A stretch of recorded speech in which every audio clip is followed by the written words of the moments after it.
전에 조 의원님 인사 말씀을 간단하게 하시려니까 듣고 우리 여러분 조 의원님한테 오늘 이 해결 잘하시라고 응원의 박수, 그 다음에 연호를 좀 부탁드리겠습니다.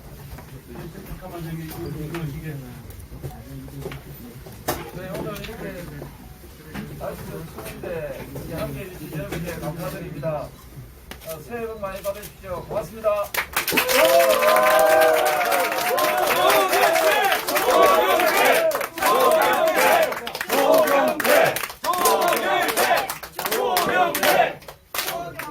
여기까지. 여기로 들어와요, 김박. 네, 오늘부터 그 실내 마스크가 또 권고로 바뀌어가지고 자유롭게 여러분들이 마스크를 하시든지 아니면 벗든지 이렇게 자유롭게 하시면 되겠습니다. 자, 오늘 우리 유튜브 연합회 주최 우리 그 국힘당 당대표로 출마하시는 분들을 초청한 회견을 오늘부터 시작이 되겠는데요. 우리 조경태 의원님을 지지하시는 또 많은 분들이 이 자리에 함께했습니다.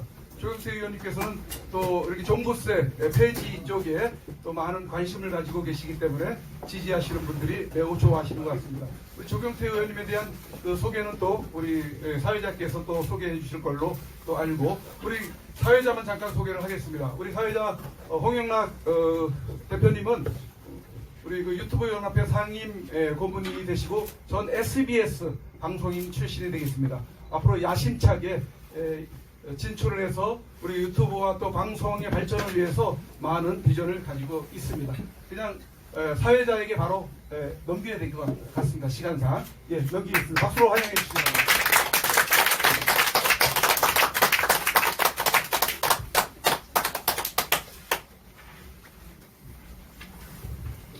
안녕하십니까? 안녕하십니까? 잘 들리죠? 네. 예. 지금부터 유튜브 연합회 초청 국민의힘 당대표 후보 릴레이 회견을 시작하도록 하겠습니다. 오늘 31일 조경태 후보님이죠. 후보님이 스타트를 끊어주시고 2월 1일 날은 또 이제 윤상현 의원께서 또 해주시고, 그 다음에 2월 3일 날은 황교안 전 대표께서 해주시고, 다음 주는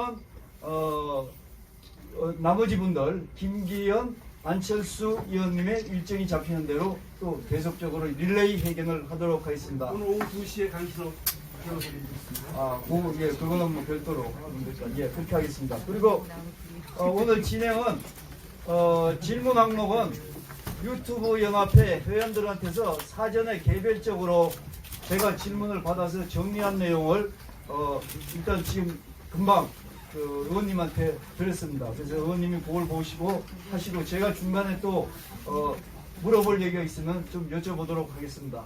그 다음에 회견 중간중간에 이 현장 회견에 참가한 분들의 그 국민의힘 당원이거나 아니면은 여러분들 중에서 사전 신청을 좀 받았습니다. 그래서 한 2번 하는데 시간이 허락되면은 나머지 분들도 또 그 현장에서 질문을 받도록 하겠습니다. 이렇게 진행이 되도록 하겠습니다. 오늘 그 유튜브 회견에 참가한 유튜브는 나중에 소개해 드리도록 하겠습니다. 자, 지금부터 그럼 시간이 없어 조경태 의원님이 1시간 가까이 지금 하시고 어디 또 다음 일정을 가셔야 되니까 막바로 회견에 들어가도록 하겠습니다. 의원님, 예, 감사합니다. 근데 지금 이제 쉽게 얘기해서 첫 번째로 시작을 한 거 아닙니까? 첫 번째는 1등이 돼야 됩니다. 그래서 유튜브 연합회에서 이렇게 첫 번째 회견으로 모시고 의원님도 이렇게 시간을 할애해 주셔서 너무나 감사하고요. 자, 우리 가장 궁금한 거는 뭐 여러분들이 말씀을 드렸습니다만은 이 당권에 이 도전하는 그 뭐 출마의 변이랄까, 이 부분에 대해서 우리가 좀 얘기를 듣고 얘기를 나눴으면 좋겠습니다. 우리 당원들도 많이 보시고 또 외국 시민들도 많이 보실 텐데요. 제가 당대표에 출마하는 가장 큰 이유는 정치가 썩었기 때문에 그렇습니다. 정치가 보면은 국민들하고 약속도 잘 안 지키지요. 자기들 밥그릇만 챙기려고 하지요. 지금 당대표 지금 출마자들 중에서 또 최근에 보면은 서로 밥그릇 싸움한다고 서로 옥신각신하고 있습니다. 그래서 이런 정치를 제가 악습의 고리를 끊기 위해서 당대표에 출마했고요. 미국의 여러분들이 잘 아시는 에브라함 링컨 대통령이 1863년에 게티즈버그에서 Of the people, by the people, for the people을 이야기했습니다. 국민을 위한 정부, 정치를 이야기했는데요. 유감스럽게도 우리나라는 160년이 지났는데도요, 아직까지도 이 국민을 위한 정치를 제대로 실현시키지 못하고 있습니다.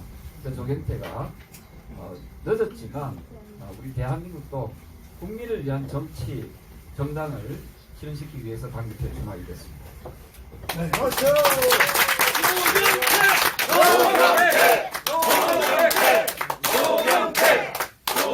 네.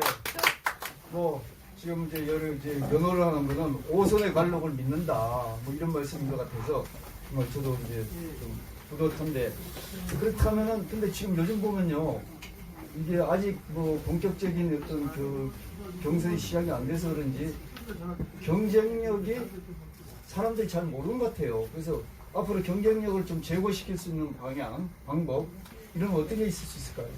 저는 재미나는 게 제가 5선이잖아요. 다른 후보들은 4선, 3선, 또 무선도 있는데요.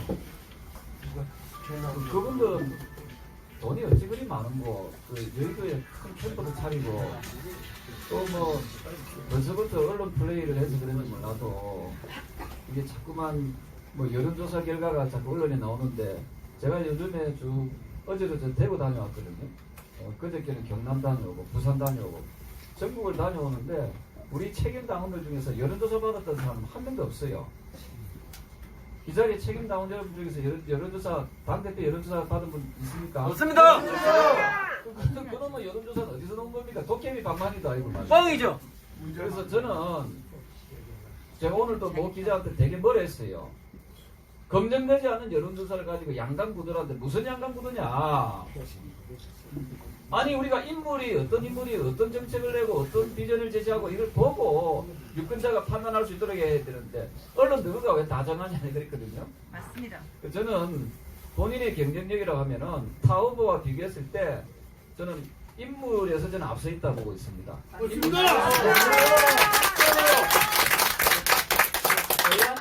자생 인물이라기보다는 다른 후보들은 다 저것들 밥그릇 싸움하고 있잖아요. 수도권 연대니 김장 연대니 자기들이 힘이 없으니까는 자신이 없으니까 연대를 통해서 뭘 하겠다는데 결국 연대의 핵심은 뭐냐면요.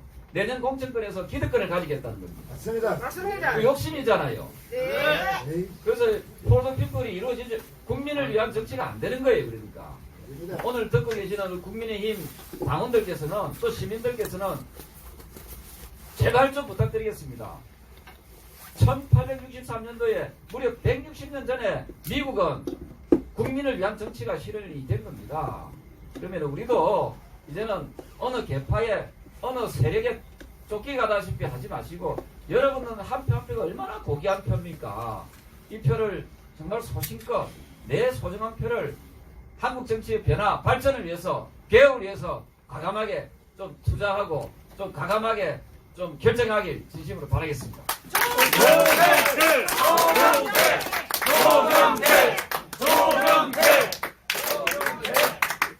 저기 그 경쟁력 부분에 있어서 인물이 있는데 인물 구체적으로 얘기를 하면은 소신입니까? 아니 제가 우리 존경하는 당원 동지 여러분, 제가 52살에 5선을 했잖아요. 지금 나와 있는 후보들 중에서 최연수입니다. 50대 중반이고요. 지금 올해 55인데 50대에 5선이고 다른 분들은 다 60이 넘어갔잖아요. 네. 선수도 저보다 낮아요. 아니 우리가 젊은 우리가 정치인을 갖다 갈망하고 있는데 과거에 이준석 전 대표는 국회의원도 한 번도 안 해본 사람을 왜 또 이런 데 찍어가지고 안 찍으세요. 그래서 제가 이야기하고 싶은 것은 제발 좀 이 5선의 간력은 무시 못합니다. 제가 저를 좀 한번 믿어보시고 젊은 정치인을 한번 좀 키워서 맨날 보수는 인물이 없다 하는 거 여러분들께서 한번 인물을 한번 키워본 적이 있습니까?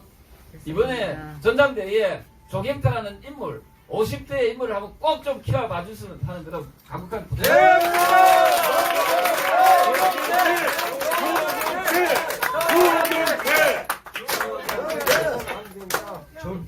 젊고 소신 있는 게 가장 경쟁력이다 이렇게 말씀하셨는데, 자 그러면 아까 말씀하신 것 중에 이번에 당 대표가 되면은 다음 이제 윤석열 정부 성공을 위해서 일단은 총선에서 이겨야 되지 않습니까?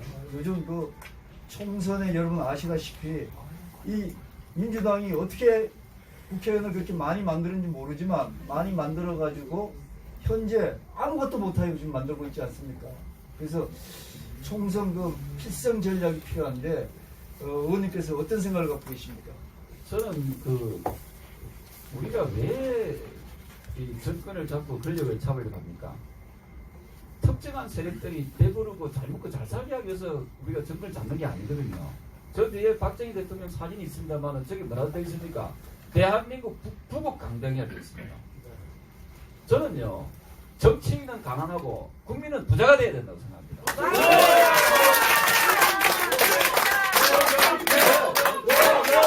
지금 우리나라를 보면은 정치인은 부자가 되고 있고 국민이 가난해지고 있습니다. 이게 바른 정치입니까, 여러분? 아닙니다. 제가 드리고 싶은 말씀은 우리 당부터 개혁해야 된다. 맞습니다. 3태 개혁 운동을 벌여지고 있는 게 첫 번째가, 제가 아무리 봐도 제가 5선이잖아요. 아무리 봐도 국회의원 수가 너무 많아요. 국회의원 수는 줄여야 됩니다. 맞습니다.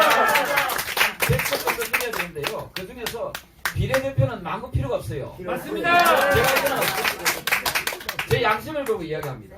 맞습니다. 비례대표는 아무 필요 없습니다. 그래서 비례대표를 폐지하자가 이게 제가 제 1패 공약입니다. 여러분. 지금 당대표 후보들 중에서 비례대표 폐지하자고 주장하는, 강력하게 주장하는 사람이 조경태를 하고 있습니까? 없습니다. 그럼 조경태가 돼야 되는 거 아닙니까, 이거?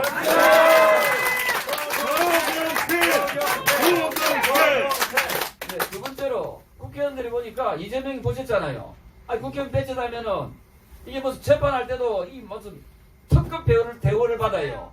아니, 검사를 쏘라 모아야지 자기가 왜 시간을 정합니까? 맞습니다. 그래서 국회의원들 면책특권, 불체포특권 폐지가 제가 2패입니다, 여러분.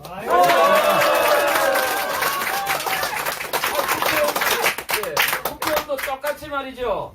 1863년도에 링컨 대통령이 했던 오브 더 피플, 바이 더 피플, 포 더 피플을 실현시키려면은 국회의원의 특권을 저는 내려놔야 된다고 생각합니다. 맞습니다. 지금 국회의원 특권을 내려놓자고 하는 당권주자가 조경태 말고 있습니까? 세 번째로 이 정당들이 보니까요, 너무 돈들이 많아요. 맞습니다. 맞습니다. 우리 당도 보니까 지난 1년 동안 당원이 엄청 늘었지요. 28만 명 당원에서 지금 84만 명 됐지요. 그 당원이 늘었다는 건 당원만 늘은 게 아니라 당비도 많이 늘었잖아요. 솔직히 우리 국민의힘 당원 여러분들 중에서 당비 구경한 적 있습니까? 없어요. 그 돈들이 어떻게 써있는지 모르잖아요. 네. 투명하지가 않습니다, 이게. 거기다가 플러스 매년 수백억씩 정당 국고 보조금이 나온다고요. 수백억씩. 일을 하나도 안 해도. 근데도 이 감사를 받은 적이 없어요. 이 돈이 어떻게 쓰이는지 모르잖아요. 그래서 제가 주장하는 3패 중에 하나는 이 한 해에 수백억씩 나가는 정당 국고 보조금을 폐지해야 된다고 제가 주장하고 있거든요.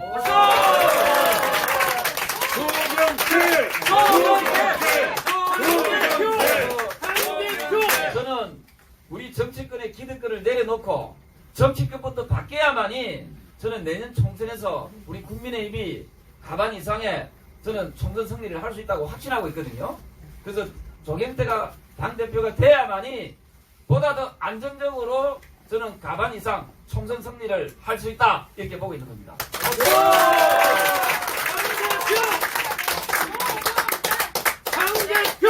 조경태 당대표! 조경태 당대표! 조경태 당대표! 조경태 당대표! 조경태 당대표! 조경태! 의원님 이걸로 보면 지금 취임사를 금방 하셔야 될 것 같아요. 할 겁니다. 저기 지금 정치개혁에 대해서 말씀을 해주셨는데요. 뭐 이양 얘기가 나왔으니까 그러면은 그 지금 현재 현안인 이재명 민주당 대표가 지금 아까 말씀하셨지만 수사를 안 받고 있잖아요. 근데 만약에 이재명 민주당 대표가 아마 뭐 불체포 특권을 해가지고 그 아마 저기 기소는 안 될 것 같은데 구속은 안 될 것 같은데 만약에 기소가 된다면 이재명 대표는 어떻게 해야 되고 민주당은 어떻게 해야 됩니까?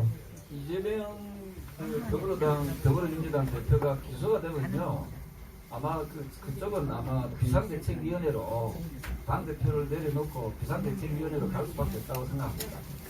그때 되면요, 이재명 저분이 그럼 내려오면요, 우리 당에는 큰 위기가 닥치게 되거든요. 지금 우리 당이 이재명 때문에 지금 반사이익을 보고 있는 거죠. 근데 이재명이가 아웃이 되고 새로운 인물이 나와서 더불어민주당을 개혁하고 혁신해버리면 우리가 늦어버립니다. 제가 이야기하는 것은요, 현대 정치에서는 이 속도가 중요하거든요. 우리가 먼저 개혁하고 우리가 먼저 변화해서 국민들 마음을 얻어야 되지, 우리가 기차 타고 가면요 항상 그냥 이득밖에 못하는 거예요. 그래서 저는 이재명이가 아웃되는 것이 우리한테는 또 다른 큰 위기가 닥친다, 이렇게 보셔야 됩니다. 저분들 좌파랍니까? 저분들은 굉장히 아마 야근 수들을 많이 쓸 겁니다. 이대로 내년 총선을 안 치른다니까요. 그래서 우리는 바둑으로 보면은 한 수, 두 수, 세 수 정도 더 보면서 정치를 해 나가야 된다 하는 거죠. 그 기존에 우리가 방식대로 그냥 고인물로 섞게 되잖아요. 그냥 기존의 방식대로 그냥 쭉 가다 보면은 우리는 더불어민주당의 내년 총선에서 질 수밖에 없는 상황이 올 수 있다는 거지요. 그래서 우리가 먼저 변화하고 개혁하고 혁신해서 국민의 눈높이에 맞는 정치를 해야 된다, 이런 입장입니다. 누구도 얘기를 하지 않는, 국민의힘에서 누구도 얘기를 하지 않는 해안을 주셨는데, 자 그러면 너무 지금 열기가 저 하니까 의원님 아까 말씀드린 것처럼 그 요즘 빌라 뭐 생활 얘기가 나왔으니까 일단 그 빌라왕 전세 사기 뭐 이런 일이 있지 않습니까? 그 임대차 3법의 부작용으로 벌어진 것 같은데, 또 거기에 따라서 이 전 정권에서 문재인에서 세금을 이게 원체 갈취를 한 거죠. 갈취를 해가지고 정말 있는 사람 거 뺏어가지고 없는 사람 갖다 주니까 없는 사람은 일 안 하고 놀고 돈 받아 쓰고 이렇게 된 구조 아닙니까? 그래서 이런 구조에 대해서 여기 오신 분이 아까 저한테 질문을 하나 했어요. 그래서 어떤 분이 질문을 해주신다는데 어디 계시죠? 아까 뭐 종부세하고 임대차 3법에 대해서 질문하신다는. 네. 예. 마이크 좀 갖다 주십시오. 예. 네. 안녕하십니까. 자, 카메라 저쪽으로 좀 돌려주시죠. 말씀해 주십시오. 안 나와요. 잠깐 줘보시겠습니까? 저쪽으로. 나오는데? 예, 안녕하십니까. 도로부동산 법 폐지연대 초대회장이자 현 고문인 배영웅입니다. 귀한 시간 주셔서 대단히 감사합니다. 특별히 종부세 폐지 연대 폐지에 대해서 가장 앞장서 주셔서 저희 부동산 폐지 연대 200만 회원을 대표해서 감사를 드립니다. 그러므로 인해서 우리 회원들은 꼭 조경태 의원님이 대표가 되셔야만 우리의 뜻을 이룰 수 있겠구나 하는 생각이 절실히 듭니다. 여기서 제가 한번 질문을 드리고 싶습니다. 현재 종부세의 폐단은 다 알고 있는 우리 어떻게 보면 상식이 되어버렸습니다. 그런 대표가 된다면 170석의 그 반대에도 부동산 폐지를 이뤄낼 수 있는 방안을 가지고 있는지, 그 방안은 무엇인지 이걸 여쭤보고 싶고요. 그렇다면 현재 좀 당장 고통받고 있는 법인과 다주택자들에 대한 급히 해결해 줄 수 있는 방안을 국가, 곧 정부가 할 수 있는 그러한 것으로 이끌어낼 수 있는 것은 무엇인지, 곧 대통령의 시행령 또는 국토부 장관의 결단을 이끌어낼 수 있는 그러한 방안을 한번 여쭤보고 싶습니다. 감사합니다. 의원님 잠깐만요. 제가 그냥 질문을 보도로만 들어가지고 이거 잘못 전화한 거 아닌가 좀 생각인데, 의원님은 원래 그 부친이 부포시장인 가서 옛날에 그 지객꾼이라고 그러죠? 그 지객꾼을 가졌잖아요. 그 지금 가진 것도 제가 별로 없는 거 없으신 것 같은데 종부세 폐지에 대해서 왜 그렇게 앞장서십니까? 저는 이제 공대 출신인데요. 사회의 잘못된 법과 제도는 저는 떠도 고쳐야 된다 생각이거든요. 이 우리나라가 뭐 공산국가도 아니고요. 뭐 이상하게 무슨 뭐 부자들이 여러분들 부자들이 뭐 큰 죄인입니까? 아니거든요. 그리고 집 한 채 강남이 집 한 채 가지고 있는 게 큰 잘못입니까? 아닙니다. 아니거든요. 우리 젊은이들한테 제가 요즘 토크 콘서트 같은 거 물어보면요. 부자 되기 싫은 사람 손들어보면 한 명도 손 안 들어요. 꿈이 다 부자 되고 싶어 하는 거예요. 그 꿈이 없는 나라는 발전이 없겠지요. 근데 어느 순간부터 정치인들이 이 부자에 대해서 먹잇감으로 삼는 것 같아요. 잘못된 거거든요. 열심히 땀 흘려서 부자가 되게 만드는 게 그게 나라 발전에 이바지하는 겁니다. 그리고 세금 내고 있잖아요. 세금을 잘 내고 있는데 또 종부세까지 내라? 이 국가 권력이 저는 행포라고 생각합니다. 근데 보수가 정권을 잡아도 이것을 잘 이해를 못 하더라고요. 이게 2004년, 2005년도에 종부세가 좌파 정권 때 들어온 거 아닙니까? 맞죠? 네. 좌파 정권 때 들어온 걸 왜 우파 정권에서 계속 연이어서 그걸 계속 개성해 나갑니까? 맞습니다. 그게 이명박 대통령도 박근혜 대통령도 똑같잖아요. 그게 왜 그러냐면요. 철학이 없어서 그런 거예요. 철학이. 그래서 국회의원 숫자를 줄이자는 거예요. 국회의원들이 공부를 안 해요. 맞습니다. 맞습니다. 맞습니다. 맞습니다. 이 종부세는 우리 시민 여러분, 당원 동지 여러분, 그리고 이 국민 여러분 잘 들어보세요. 종부세라는 것은 이게 원래 어디서 나오는 건가? 태동의 배경이 일본의 집가세에서 나왔습니다. 땅지자 아시죠? 네. 땅지자, 가격가자, 집가세라는 일본의 집가세에서 이걸 벤치마킹한 게 종부세예요. 그 노무현 정부 때 제가 그때도 세금으로 부동산 잡을 수가 없으니까 그거 하지 말라고 반대를 했거든요.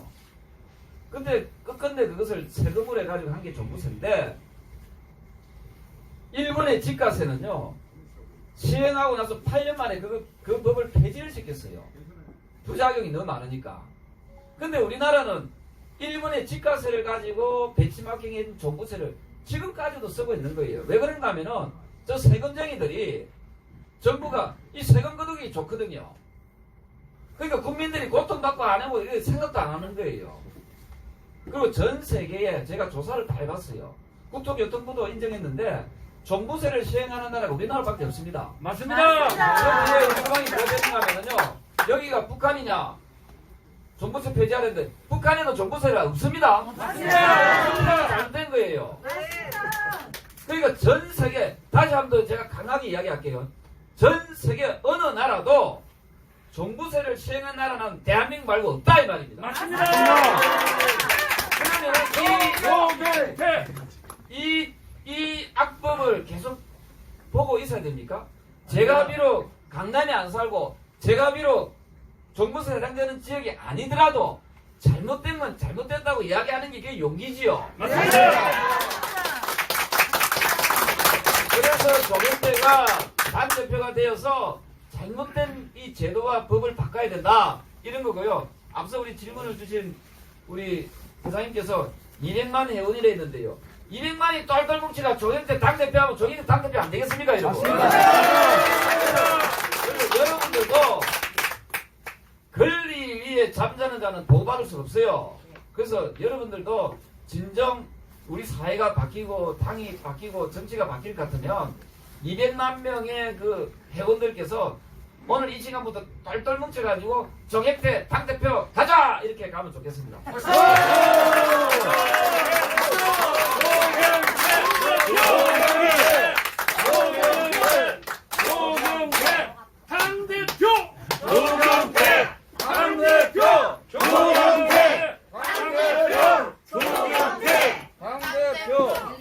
예, 기성전 당대표, 기성전 조경태 당대표 같습니다. 지금 분위기는. 대통령까지 합시다. 예, 예. 제가 이 조연님 그 자료를 한번 찾아보니까 정말 소신 있다고 생각한 게 하나 있는데, 얼마 전에 이제 윤석열 대통령께서 우리도 핵무장을 할 수 있다 이렇게 얘기를 하셨잖아요. 그런데 제가 보니까 조연님은 벌써 한참 전에 우리가 핵무장을 하자 이렇게 얘기를 했어요. 여러분 아시다시피 우리가 문재인 정권 때 계속 우리가 불안하면서 밀린 게 뭡니까? 김정은이하고 문재인 정권하고 이게 야합을 하다 보니까 우리나라 국민들은 핵을 머리에 이고 사는 그런 형편이 되니까 그게 항상 굴욕적으로 우리가 당하고 어쩔 수 없다 이렇게 자포자기를 하지 않았겠습니까? 그래서 조 의원님 뭐 오늘 오신 김에 윤석열 대통령께서 얼마 전에 그렇게 말씀하셨는데 조 의원님은 언제 하셨죠, 거의? 저는 한참 전에 이야기했었죠. 몇 년이 된 것 같습니다. 왜냐하면은 제가 2016년도에 사선이 되고 나서 기재위원장 하면서 보니까 우리나라 국방이 굉장히 심각하다는 깨달았거든요. 여러분들이 느끼는 것보다 훨씬 더 심각합니다.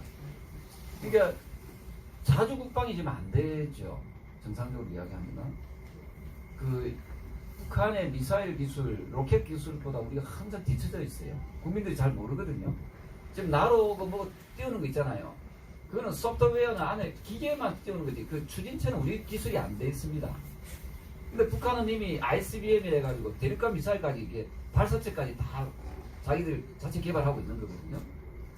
그리고 이미 북한은 핵을 가지고 있잖아요. 우리 존경하는 시민 여러분 그리고 그 당원 동지 여러분 이걸 잘 상상해 보세요. 전쟁이라는 것은 언제라도 일어날 수 있는 거죠. 전쟁이 안 일어난다 일어나서는 안 되지만은 우리가 힘을 가지고 있지 않으면 언젠가 또 우리가 잡아먹힐 가능성이 높다는 거예요. 역사적으로 제가 증명해 드릴게요. 임진왜란 아시죠? 네. 임진왜란이 우리가 힘이 있었으면 왜구들이 우리 투덜 받겠습니까? 못 투덜어지요. 그때 임진왜란 때 1592년입니까? 임진왜란 때 우리는 창을 가지고 있었다, 그죠? 칼과 창을 가지고 있었단 말이에요. 근데 일본은 왜구들은 총을 가지고 있었죠, 맞죠? 네. 맞습니다. 그러니까 부산포에 와가지고 부산에서부터 한양까지요. 뛰어오면 20일 걸리는데요. 딱 꼬박 20일 만에 왔다는 거예요. 무슨 말인가? 저항을 할 수가 없는 구조였어요. 그때 우리가 일본에 참혹하게 짓밟혔잖아요. 자, 그 이후에 6.25를 보십시다. 6.25 때는 좀 정신 차려가지고 그때는 우리가 총이 있었어요. 국군이. 근데 북한이 대포가 있네요. 탱크가 있네요. 탱크한테 조총이 이길 수 있습니까? 총이? 못 이기잖아요. 그래서 서울이 함량이 3일 만에 당했거든요. 자, 그러면 72년이 지난 지금 이제 우리는 탱크가 있네요. 근데 북한은 핵을 가지고 있네요. 그럼 누가 이기겠습니까? 그러니까 이게 우리가 역사적 교훈입니다. 그래서 우리가 핵으로밖에 막아낼 수 있는 다른 장치는 없다. 그 제가 왜 이걸 강조했는가 하면요. 미국이 마음 먹으면은 언제든지 돌아갈 가능성이 낮다 말이죠. 근데 우리는 미국이 진정으로 우리나라에 핵우산이 줄 수 있었으면은 진짜 지금보다도 훨씬 더 강력하게 우리하고의 한미 동맹을 해야 되고요.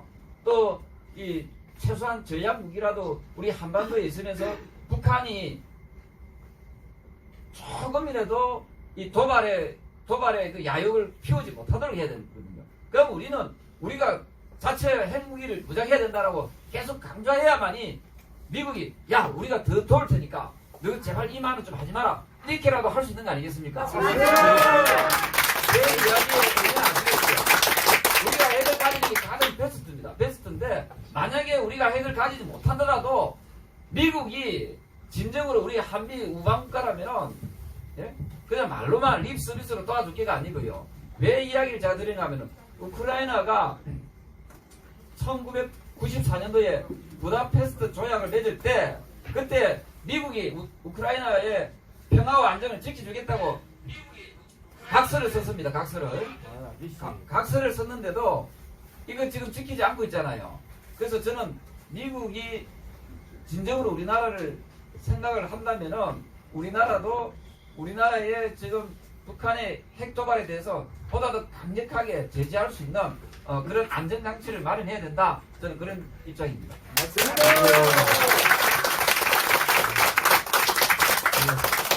이 정도 보면은 윤 대통령님하고 우리 조 의원님하고 코드가 같은 겁니다, 사실은.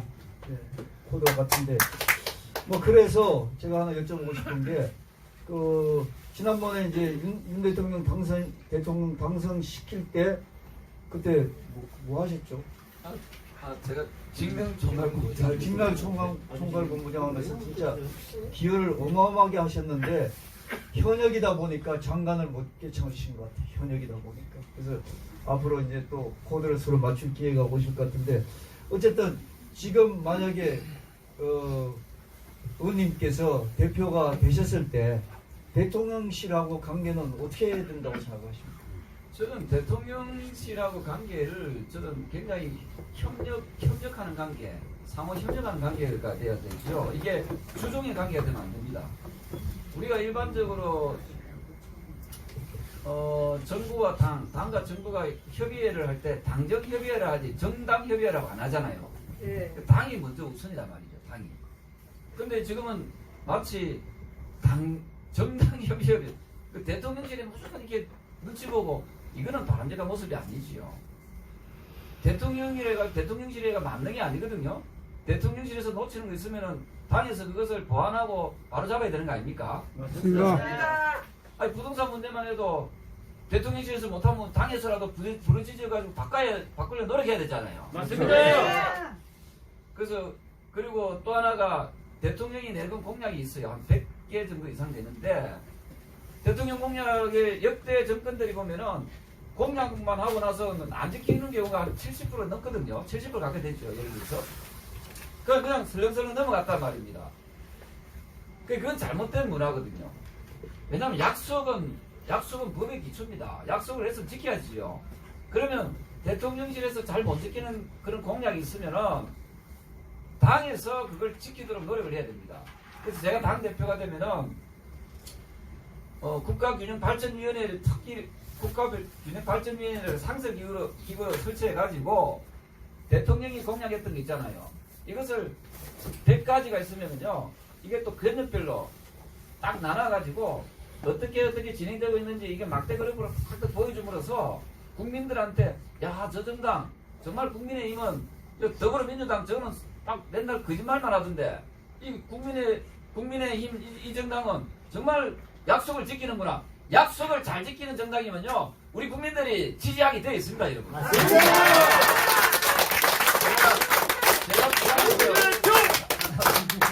제가 부산에서 오선할 수 있었던 건요. 제 지역구에서 약속을 잘 지키니까 조경태가 공약하면은 잘 지키니까 너 계속 해라. 네? 맞습니다. 그 다른 정치인들은 약속을 잘 안 지키잖아요. 그 조경태 약속에서 잘 지키니까 니 계속 해보라. 계속 해라. 이건 아닌 거예요.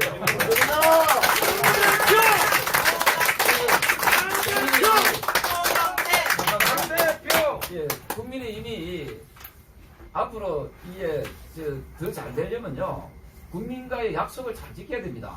아까 폴더 피플이라 이야기했죠. 국민을 위한 정치를 해야 된다니까요. 그러려면은 이제 기존에 말했던 거 이것을 그냥 한번 말하고 버리고 그러니까 정치하는 사람들 거짓말장이라는 겁니까, 그죠? 이제 그런 시대는 끝내고 제가 당 대표가 되면은 윤석열 정부가 추진하고 있는 국정 과제들 또 추진해 왔던 것들 이런 부분을 뒷심이 부족해서 못하는 것들이 있거든요. 이런 부분들을 우리 당에서 제대로 챙겨낸다면은 아마 윤석열 대통령의 지지도도 많이 올라갈 것이다 이렇게 보고 있습니다.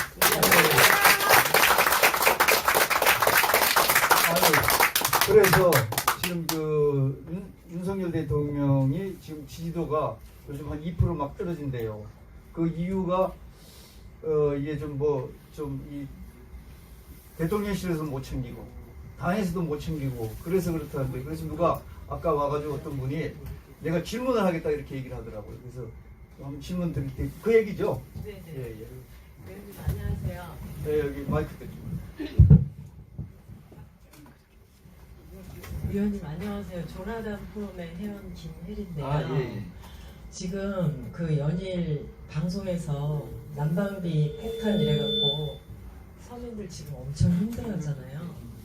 거기에 대한 좀 대책이 있으신지 좀 알고 싶거든요. 예, 정부가 말한 그 난방비에 대한 그 대체 방안 잘못된 거예요. 제가 정부가 이야기한 취약계층에 대해서 지원하는 건 그동안 해왔거든요. 해왔던데 조금 더 금액을 높이는 건데, 물론 취약계층에 대해서는 우리가 지금도 계속 살펴도 더 살펴야 됩니다. 사실은 그 취약계층에만 이렇게 지금 난방비 문제가 아니잖아요. 취약계층은 힘든 분들은 더 도와드리고, 그리고 일반 그 시민들도 지금 난방비 때문에 정말 그 고민들을 많이 하시잖아요. 그러면은 저는 개인적으로 우리 정부나 우리 당이 또 우리 보수가 좀 더 따뜻해야 된다 보거든요. 그 제가 이게 좀 공부를 해보니까 올해 그 예산이 여러분 얼마인지 아십니까? 실례지만 올 한 해 예산이 제가 불러드릴게요. 638조 7천억입니다. 자, 그럼 이 돈은 어떻게 쓰는지 모르잖아요. 그래서 저는 돈을 여러분들 세금입니다. 돈을 알차게 써야 되잖아요, 그죠? 제가 얘기하거나 이래 할 때는요, 돈 10원짜리 가지고도 싸웁니다. 왜냐하면 국민들 혈세니까.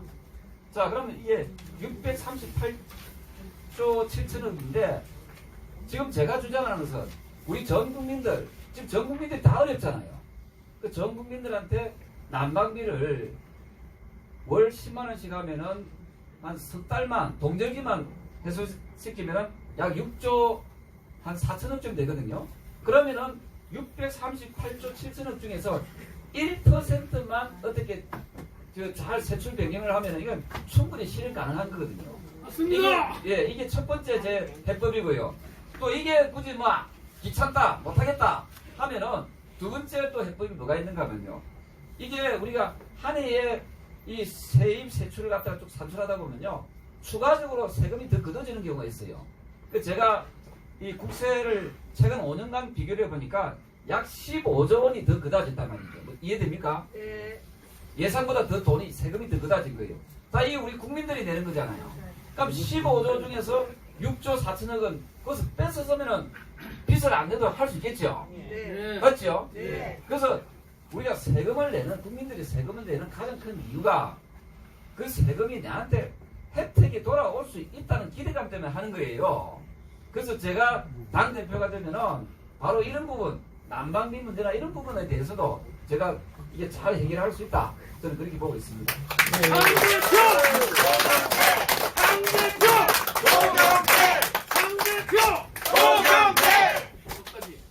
이런 뭐 세세한 생활적인 면, 이게 생활정치라고 그러죠. 생활정치 면에까지 이렇게 신경을 쓰고 있는 줄 몰랐습니다. 좀 당대표 되실만 하네요. 우리 이런 어떤 보관을 윤석열 대통령실에서 이걸 딱 빨리 캐치해갖고 좀 받아들이면 좋을 것 같은데. 지금 이게 계속 비정비정거리잖아요. 그럼 지지율 계속 떨어집니다. 이게 포퓰리즘이 아니에요. 일부는 잘 모르는 분들은 포퓰리즘이라는데 최소한 조경태가 주장하는 데서는 한 번은 더 들어봤으면 좋겠어요. 그리고 어제 제가 누가 뭐라 하게 제가 되게 뭐라 했는데요. 제가 그분한테 그랬는가 하면 그러면은 앞으로 10만원 주면 본인은 받지 안 받으면 됩니다. 그랬거든요. 당신 부장갑이야. 그 부장 받지 마라. 지금요 일반 셀러리맨들 있잖아요. 고급쟁이들. 특히 30대 40대 많잖아요. 이분들은요 실질 소득이 많이 줄었어요. 왜냐하면 물가가 높아졌지요, 금리가 높아졌지요, 환율이 높아졌지요. 근데 수입은 그대로거든요. 그 실질적 소득이 많이 줄었다는 말입니다. 그래서 저는 개인적으로 여력이 있다 하면은, 여력이 있는 재원이 있다면 그 재원을 국민을 위해서 써야 된다. For the people 해야 된다. 예? 국민을 위해서 위하는 그런 이 정부 정치가 이루어져야 된다 하는 생각이고요.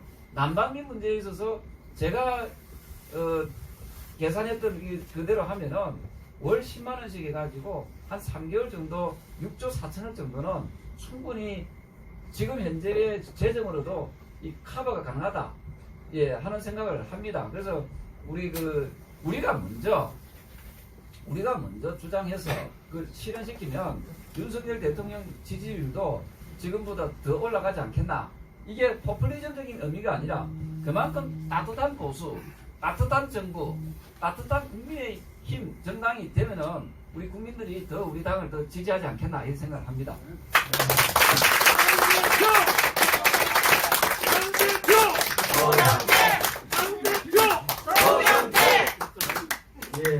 지금 보니까 생활에서 생활 정치인의 역량까지 갖고 있다는 것을 우리가 여실히 말씀을 통해서 들어봤습니다.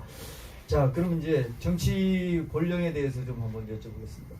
지금 사실은 저기 의원님 지금 이제 시간은 뭐 한 달여 정도 남았는데 어찌됐든 아까 뭐 언론 탓이다 아니면 뭐 또 당의 어떤 구조적인 문제다 이런 말씀하셨는데 지금 일단 당 대표가 되기 위해서 권한으로 들어가야 되지 않습니까? 네. 그래서 그런 어떤 비장의 그런 어떤 전술 전략이 있으시면 좀 얘기를 해주시겠습니까? 글쎄요, 저는 유권자의 권리와 의무가 있다고 생각합니다. 유권자의 권리는 투표할 수 있는 권리죠. 또 유권자의 의무는 어떤 후보자가 가장 바른 정치를 할 수 있을까, 이 나라를 바꿀 수 있을까, 정치를 바꿀 수 있을까, 이것을 꼼꼼히 따져보는 게 유권자의 저는 의무라 생각하거든요. 그냥 새를 따라서 가고 누구 눈치 보고 가고 누구 마음에 가고 그럼 본인이 만다고 자유민주주의로 외칩니까? 자유민주주의 국가에서는요, 스스로가 아주 훌륭한 인격체입니다. 이 사람을 뽑았을 때 당이 바뀌고 정치가 바뀌겠다, 나라가 바뀌겠다 하면 그 사람 찍으면 됩니다. 그게 소신인 거거든요. 유권자들이 보면 소신 있는 정치인을 원하면서 왜 본인 스스로는 소신이 왜 없습니까? 왜 권력에 눈치 보고 국회에는 눈치를 봅니까? 그럼 자유민주주의라는 말을 쓰지 마세요. 그게 공산국가와 다를 게 뭐가 있습니까? 내 스스로가 판단했을 때 저 사람, 저 젊은이, 저 청년을 통해서 나라가 바뀌고 정치가 바뀌겠다, 내 삶이 바뀌겠다 하면은 그 사람을 지지하는 게 그게 자유민주주의 국가의 유권자의 저는 자세라고 생각하거든요. 그래서 오늘 이 방송을 통해서 아마 속 시원하다, 좋다라고 하면은 거기서 머물면 안 되죠. 그 캠페인을 벌여야 됩니다. 조깅타자. 아까 200만 명 있죠.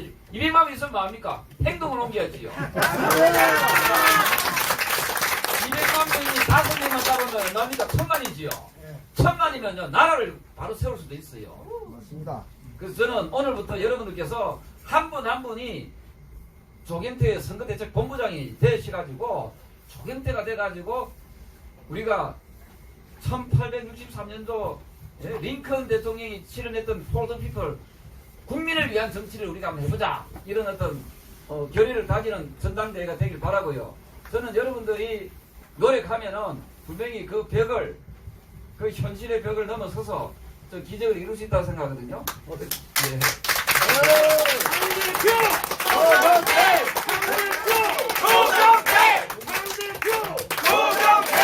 제가 국민의힘 우리 당원들께 정말 강력하게 호소합니다. 여러분들께서 그 어떤 선배들도 이루지 못했던 그 기적을 이루어 주시고요. 우리 당원 여러분께서 조경태의 영웅이 되시고 또 국가의 영웅, 히어로가 돼 주실 것을 진심으로 바랍니다. 네.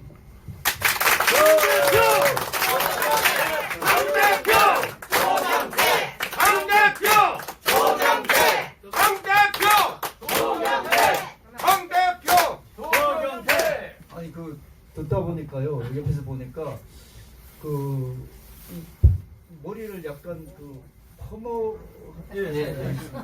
그런데 그래서 그런지 링컨 대통령하고 인상이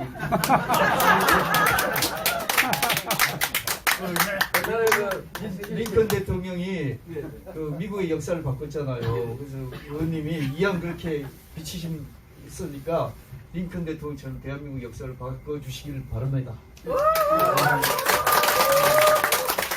대통령과 젊은 아주 어린 유권자가 인상이 좀 험악하니까 시험을 기도했잖아요, 그죠? 그래서 그 말을 들었지 않습니까? 제가 따져보니까 제 머리가 좀 찬머리거든요. 누가 좀 이렇게 파마를 좀 하라 하더라고요. 그제 시키기로 했어요. 저는 머물러 있는 정치인이 아닙니다.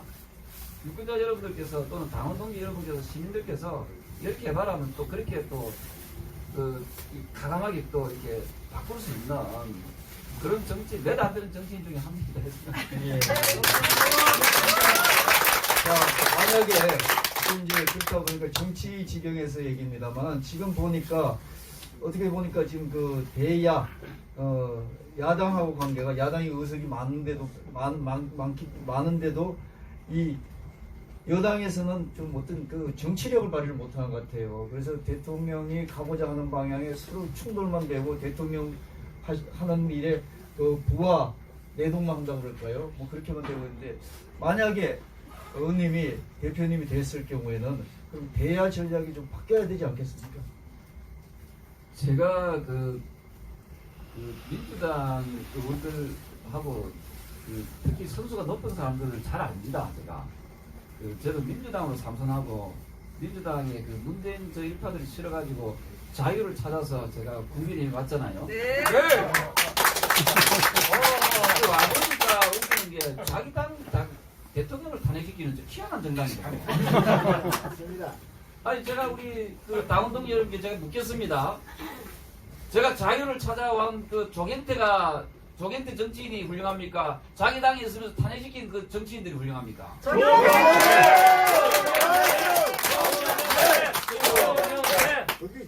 그리고 또 하나가 저는 그래서 민주당의 5선 의원들이 있잖아요. 5선, 4선, 3선 이 중진들 조경태를 잘 압니다. 어떤 사람인지. 제가 민주당에 있을 때도요 굉장히 강직했거든요. 공천 잘못하면 제가 막 책상을 엎을 정도로 막 이렇게 신음도 하고 막 치면서 공천 똑바로 하라. 멋있잖아요. 네. 그게 다 우리 당원들한테 소문이 났어요. 저 전라도 강주에 있는 모 시의장 했던 분은요 억울하게 공천 못 받았다는 거 제가 살려주고 그랬습니다. 제가 그분을 내가 압니까 모르는데 그런 경우들이 여러 번 있었거든요. 진짜 억울하게 그냥 막 칼질 당하듯이 낙하산식으로 전략 공천 당하는 거 제가 많이 나갔어요. 영등포에 뭐 구청장도 그래가 살아나고 군포시에 시장했던 분도 살아나고. 제가 왜 이 말씀 드리는가 하면요 리더는 당대표라는 사람은요 공정해야 되거든요. 맞습니다. 그 리더는요 공평하고 공정하고 상식에 맞는 그런 그 당정을 해야 되는데 좀 내년에 보십시오. 조경태 말고 다른 사람 당대표 되면요 예전에 휘둘립니다. 맞습니다. 그래서 저는 그 정치 경험이 부족하고 국회의원도 안 된 사람이 당대표 돼가지고 뭘 할 수 있겠습니까 여러분? 그렇기를 찾는데 시간이 몇 년 걸린다고요. 제가 국회의원 돼 보니까요 국회의원 초선했을 때 4년 아닙니까 임기가 그죠? 4년 동안 국회 화장실이 어디 붙었는지도 잘 모르겠더라고요. 그만큼 처음 경험하는 사람들은 그게 낯설 수밖에 없어요. 저는 20년간 지금 정치 국회의원 하고 있잖아요. 네. 저보다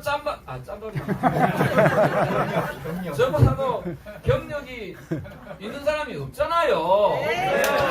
다 사성, 삼성, 무석 그분들보다 또 그분들이 뭘 변화시키겠습니까? 기대할 게 없어요. 맞습니다. 지금 보십시오. 그 두 분이 지금 계속 싸우잖아요. 이거 봉합되기 힘듭니다.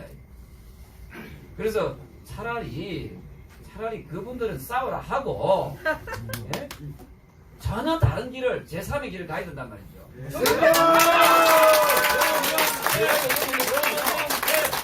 예, 제가 이 보면 정치가 얼마나 썩어 있는가 하면 썩은 진동이나 여러분 느끼는지 모르지만은 압니다 우리. 과거에 박정희 대통령이 5.16을 왜 일으켰는지 그 심정이라니까요.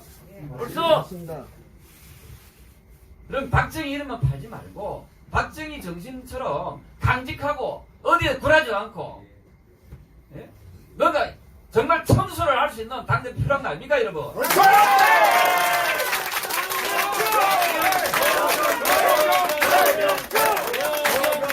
제가 뭐 이번에 한번 해볼게요. 좀 도와주십시오. 네.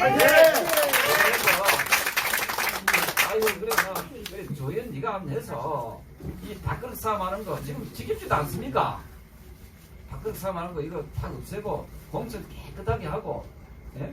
또 말씀 주신 대로 민주당하고 대의협상 당 중진들 민주당의 4선 5선들하고 저하고 딱 만나가지고 예? 우리 이리 가자. 저는 상식선에서 이야기하는 거거든요.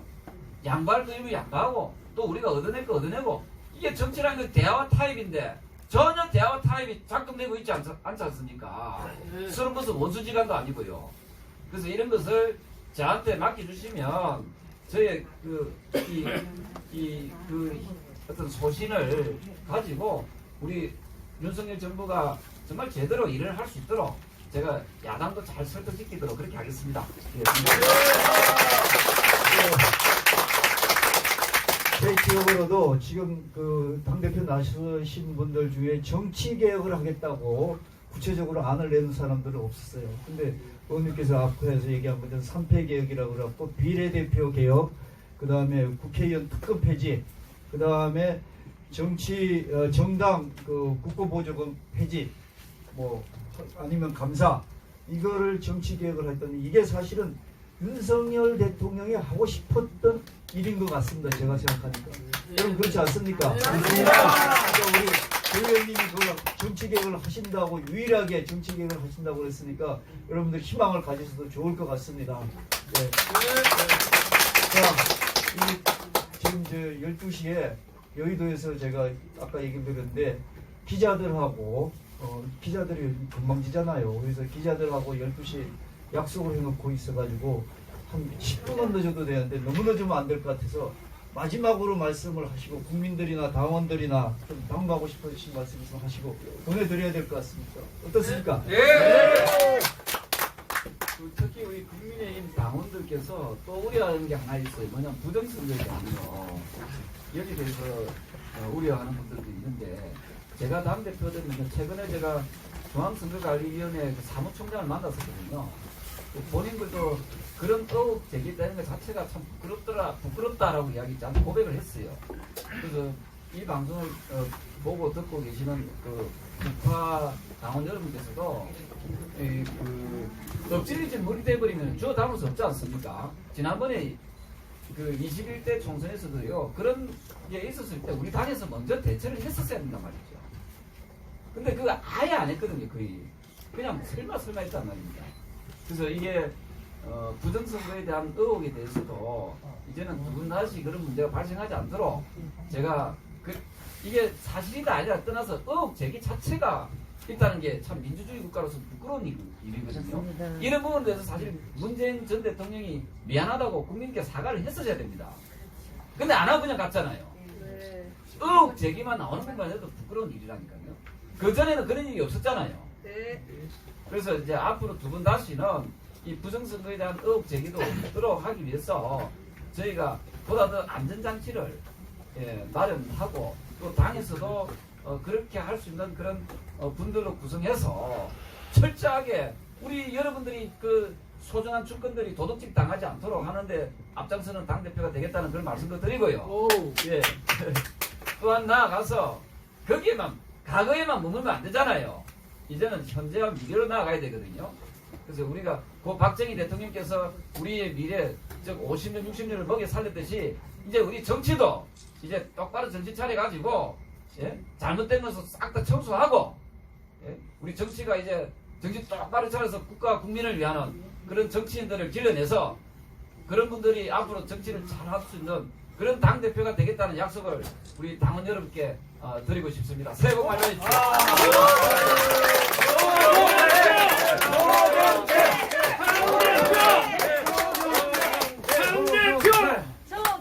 네, 아까 그 사진요. 예, 마지막 표를 하나 좀 드리겠습니다. 기회를 좀 주십시오. 예. 네, 간단하게 하십시오.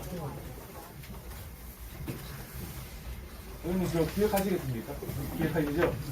의원님 4년 전에 3, 4년 전으로 기억하는데 그때 국회에서 저한테 말씀하실 때 박정희 대통령을 가장 존경한다. 그리고 대한민국의 선진국에는 여러 정신들이 있는데 대한민국에는 그 나라를 대표하는 정신이 없다. 그래서 박정희 대통령의 새마을 정신을 대한민국의 혼으로 해야 된다. 이런 말씀을 분명히 하셨거든요. 지금도 유효하시는 겁니까?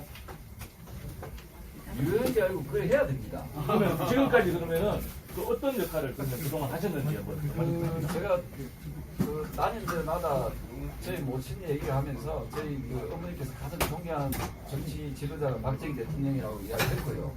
그리고 박정희 대통령이 그 해왔던 그 역사를 우리가 개선시켜 나가야 되는데 한 7, 80%는 우리가 그 아주 잘했다라고 국민들도 칭찬하잖아요. 그런 부분들을 개성있게 나가기 위해서 제가 최선의 노력을 다하고요. 그리고 앞으로 박정희 정신이 사그라지지 않도록 특히 새마을 운동 있잖아요. 새마을 정신이죠. 새마을 정신은 박정희 대통령 한 분만의 문제가 아니고 우리 온 국민들이 그때 그 동참했지 않습니까? 그 새마을 정신을 통해서 제2의 새마을 정신을 통해서 우리 국가 미래의 청년들 있잖아요. 20대, 30대 청년들이 지금보다도 훨씬 더 행복하고 잘 사는 그야말로 후국 강병의 그런 대한민국에 사는 그런 우리 국민이 될 수 있도록 최선의 노력을 다하겠습니다. 자, 한 말씀만 사진을 찍고 보내드려야 될 것 같습니다. 저기 앞쪽으로 좀 나오시고요. 나오지 말고 두 분이 여기서 쓰시면 제가 여기서 찍게요. 예, 젊고 스무신 우리 조경태 의원님 오늘 그 소견을 들었습니다.